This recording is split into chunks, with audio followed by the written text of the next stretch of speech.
जिन्होंने जन्म लिया था भ्रष्टाचार के खिलाफ लड़ाई लड़ने की सौगंध खाई थी, टोपी पहन पहन कर रामलीला में बोलते थे लोकपाल लाएंगे, सबको जेल भिजवाएंगे, 14 लोगों की फहरिस्त लेकर घूमते थे कि बिना एफआईआर, बिना कोई एक्यूजेशन के इनको इस्तीफा देना चाहिए, तिहाड़ जाना चाहिए, 2 दिन तक बंद करो तिहाड़ में, देखे सब उगल देंगे।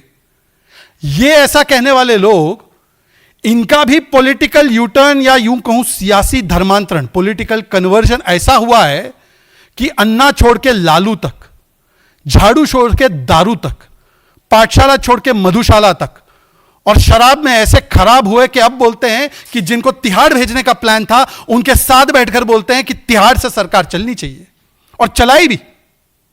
150 दिन तक तिहाड़ से सरकार चलने का अगर एकमात्र उदाहरण था तो वो इन्हीं व्यक्तियों से था, ये जो आए थे राजनीति को बदलने के लिए, खुद कितना बदल गए। ये जो कानून है, ये जो प्रिंसिपल ऑफ नैतिकता है, इसका जन्म कहां से होता है? जन्म तो संविधान सभा में जब चर्चा चल रही थी केएम मुंशी से लेकर बाकी हमारे महानुभावों की, तो उन्होंने ये हमेशा सोचा था कि एक नैतिकता की राजनीति होगी।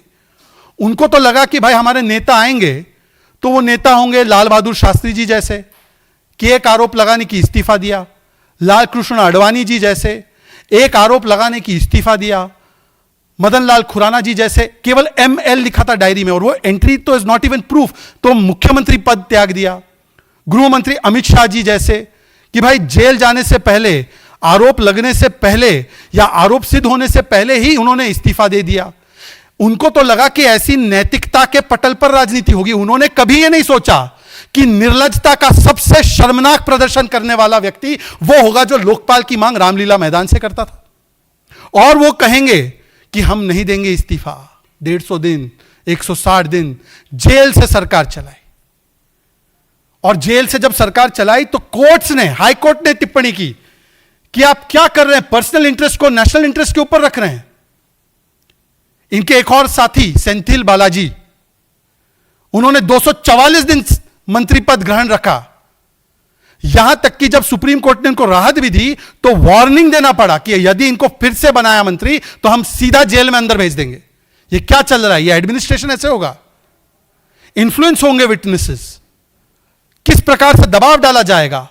इन्वेस्टिगेशन में तो बाधा होगी होगी, पर आप सोचिए प्रैक्टिकली भी ये क्या चाहते हैं।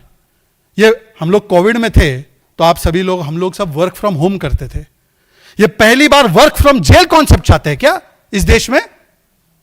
वर्क फ्रॉम जेल होगा मतलब कि मुख्यमंत्री बैठेंगे अंदर, कैबिनेट की मीटिंग जेल के अंदर होगी। ये प्रैक्टिकल है क्या? मान लीजिए कि युद्ध या मान लीजिए बाढ़ की स्थिति आती है, अर्जेंट डिसीजन लेना है, कैसे लिया जाएगा? जेल के भीतर से? या आप सोचिए, कल्पना कीजिए कि जो कैबिनेट की फाइल्स होती है, आप लोग कवर करते हैं गवर्नमेंट को, सीक्रेट होती है। अब जब कुछ अंदर आता है जेल के, वो तो चेक होकर आती है, तो क्या ये सीक्रेट फाइल्स अब वहां के प्रशासन को बताकर फिर अंदर आएगी कैबिनेट मीटिंग के लिए? और जन सुनवाई कहां होगी? हालांकि ये लोग जनता से कटे हुए लोग हैं, पर जन सुनवाई क्या? आप जेल में एक मतलब अलग से कमरा होगा, वहां पे जनता आएगी और अपनी प्रॉब्लम्स बताएगी, जब महाशय जेल में होंगे तब? ये किस प्रकार की व्यवस्था चाहते हैं? तो नैतिकता पर तो ये कहीं पर भी टिक नहीं पाता, प्रैक्टिकलिटी पे भी नहीं टिक पाता।